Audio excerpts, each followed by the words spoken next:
बरसाना में गहुवर वन में ब्रह्मचारी जी के कुआं के पास एक संत माता जी रहती थी, गार्गी बाई। गोकुल भवन वाले परमहंस महाराज की कृपा पात्र थी। वो बहुत अच्छी साधिका थी, बड़ी अकिंचन थी, वहाँ रह के भजन करती थी। अब उस समय तो उतनी सुविधा नहीं थी, उतना पक्का परिक्रमा का मार्ग भी नहीं था, और बहुत अतिशय छोटी सी कोठरी थी, बीच में से परिक्रमा मार्ग एक चबूतरा। उसने महाराज जी से कहा कि महाराज जी, मैं एकदम गरीबनी हूँ, कुछ नहीं है मेरे पास, भिक्षा से चुटकी अन्न आ जाता है, आटा उसी से गुजारा होता है, मेरी सामर्थ्य बिल्कुल नहीं है, पर मेरे मन में भागवत जी की कथा सुनने की इच्छा है, तो आप हमको बरसाने में कथा सुना दो। और बोली 1500 रुपये है हमारे पास। कितना? एक पीपा तो आटा है, एक पीपा भर के आटा है, 15-16 किलो होगा, और यह कम होगा। आटा तो कुछ ज़्यादा आ जाता है, बट पीपा में कम वजन आता है, हैं? हाँ, 10-12 किलो होगा, हैं? हाँ, एक पीपा आटा तो बोले कोई बात नहीं, और आ जाएगा, और 1500 रुपया है हमारे पास, तो इतने में हो जा। महाराज बोले ये भी नहीं लगेगा, कोई बात नहीं, हो जाएगी कथा, कोई बात नहीं, हो जाएगी, पैसा तुम रखो अपने पास, कोई बात नहीं, रखो।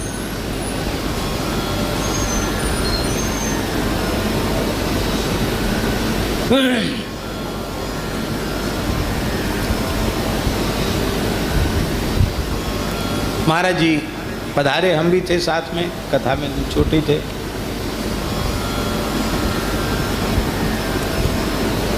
एक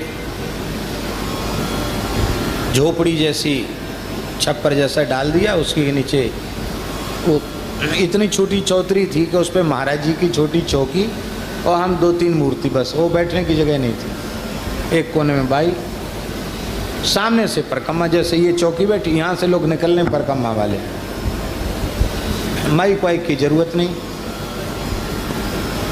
और आने जाने वाले कोई बैठ गया, सुन लिया तो सुन लिया, ऐसी कथा थी।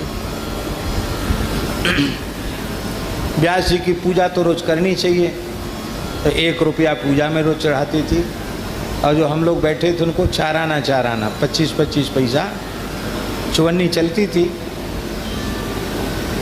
चुवन्नी सबको देती थी। अभी 1-2 दिन हो पाया कि एक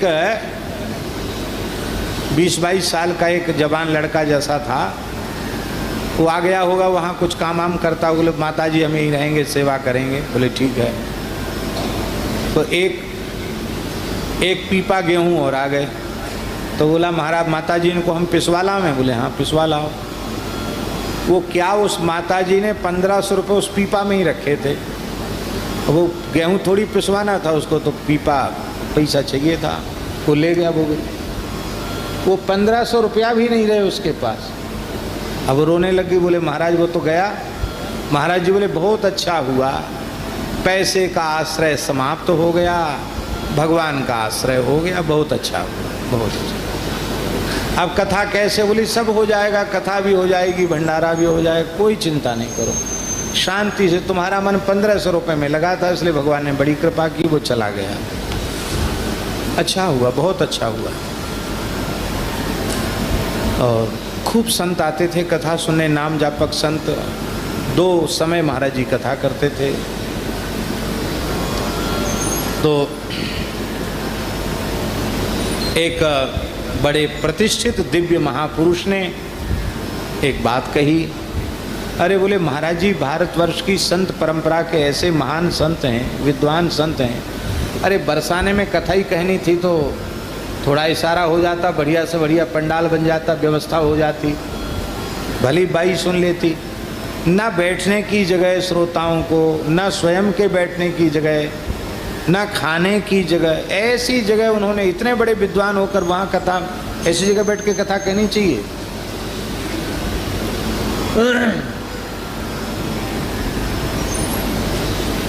महाराज जी ने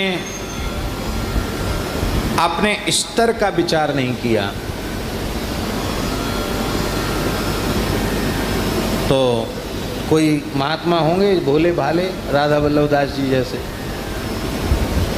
उनके सामने बात हुई, भोले भाले महात्माओं के मन में पचती नहीं, वो कह देते हैं। उन्होंने आके महाराज जी से कहा, महाराज जी अमुक महापुरुष आपके लिए कह रहे थे कि बताओ, ऐसी गरीबनी भिखारिन के यहाँ कथा कहने चले गए, इतने बड़े महात्मा, भक्तमाल का भाष्य किया, इतने संस्कृत ग्रंथ लिखे, इतने अच्छे विद्वान, ऐसे बैठ गए आके, खाने का भी ठिकाना नहीं, वहाँ बैठ गए आके।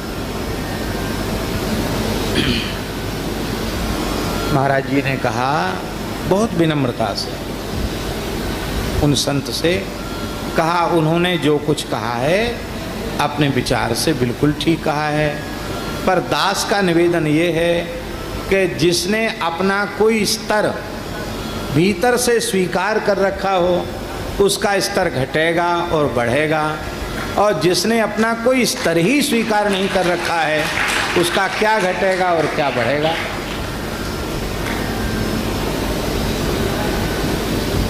हमारे लिए तो परम सौभाग्य की बात है कि ये गहुवर वन श्री राधा रानी का निकुंज है, युगल की नित्य विहार स्थली है।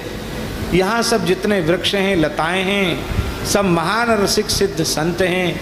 यहाँ के पक्षी भी सब मुनिगण ही हैं, ये सब श्रवण कर रहे हैं कथा का। हमारे इतने पुण्य कहाँ थे कि हम यहाँ एक रात भी रह सकें। हमें श्री जी ने गहुवर वन में वास दिया, 7-8 दिन तक रहने का अवसर दिया।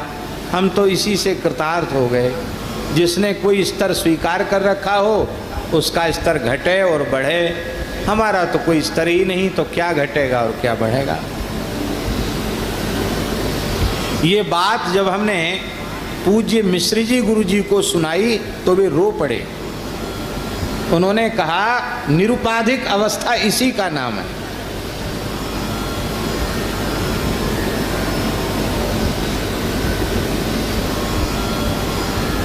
इसी को निरुपाधिक अवस्था कहते हैं। निरुपाधिक परमात्मा है। परमात्मा की प्राप्ति के लिए परमात्मा के गुण वाला बनना पड़ेगा। उपाधि रहित मायिक उपाधियों से शून्य परमात्मा है, उनकी प्राप्ति के लिए हमें भी निरुपाधिक बनना पड़ेगा। जाति विद्या महत्व रूप यौवन आदि सारे उपाधियों को, अहंकारों को त्याग देंगे, तब हम निरुपाधिक होंगे, तब हम भगवान की प्राप्ति के योग्य बनेंगे।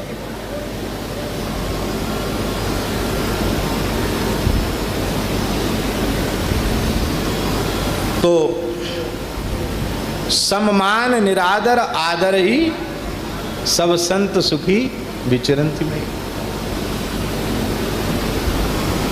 कितनी बातें हमें स्मरण में आती हैं, हम क्या क्या कहें।